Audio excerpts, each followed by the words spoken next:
Okay, let's unpack this. Right. Today, we're doing a deep dive into a really, well, quite fascinating piece of parliamentary history.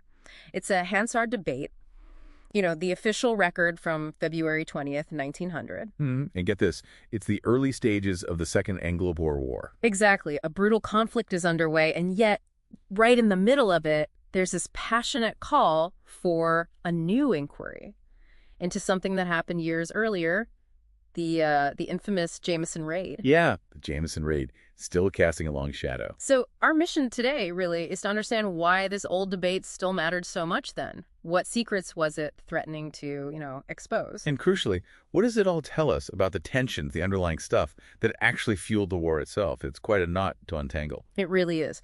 So even with this major war going on, you had this MP, Mr. D.A. Thomas. Right, D.A. Thomas.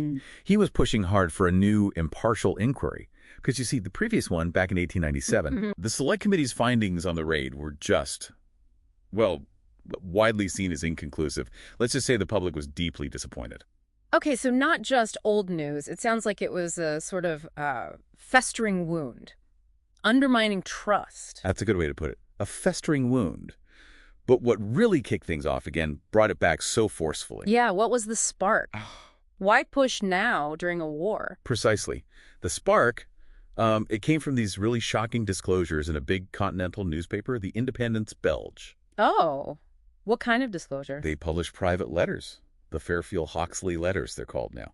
And these letters, well, they apparently detailed communications that strongly suggested the Colonial Office knew more than it let on, maybe even involved. The Colonial Office, you mean like government level? Exactly. And specifically, they seemed to implicate Joseph Chamberlain himself, the Colonial Secretary. Wow. Okay, that's huge. A bombshell, really. No wonder it cast a shadow over the house's honor. Made it impossible to just ignore, yeah. Even with the war. So we're talking alleged letters linking top government figures to this, well, disastrous private military adventure. That's pretty damning. Absolutely. And the Jameson Raid itself, how was it talked about in this 1900 debate? Oh, it was described in pretty stark terms. Miserable and contemptible, I think, was the phrase used. Strong words. And the impact, devastating. It just shattered Boer trust, made any kind of diplomatic solution incredibly difficult for years afterwards. Right. Hampered British diplomacy, too, I imagine. Severely. Crippled it, really. Yeah. Hard to look like a fair player after something like that. And, undeniably, it contributed directly to the war starting. It hardened attitudes, created this deep suspicion. And the specific suspicion around Chamberlain, that must have poisoned negotiations with the Transvaal. Completely. How could they trust negotiations when they suspected the man leading them might have been complicit in the raid? Yeah, you can almost feel the tension reading the Hansard record, the public anger, the demand for accountability. You really can. And it showed in the House of Commons that day. The benches were apparently packed. It's why the government actually prioritized this debate, even with the war on. It wasn't just politics. It felt like it was about the government's integrity. So what happened? Did Thomas get his inquiry? No, ultimately, the motion was defeated. The vote was 224 against 132 for. Okay, so a clear defeat. Who voted how? Well, generally, the Unionists, the government supporters, they voted against it.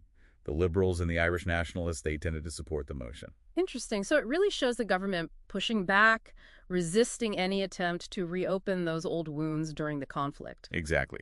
It seems their priority was perhaps maintaining a united front, even if that meant, well, keeping some uncomfortable truths buried. So wrapping this up, what's the big takeaway for us looking back? This wasn't just some dusty historical footnote, was it? Not at all. It connects directly into those really complex, very fraught British-Boer relations. It gives us crucial insight into the deep grievances, the historical baggage that led to such a major conflict.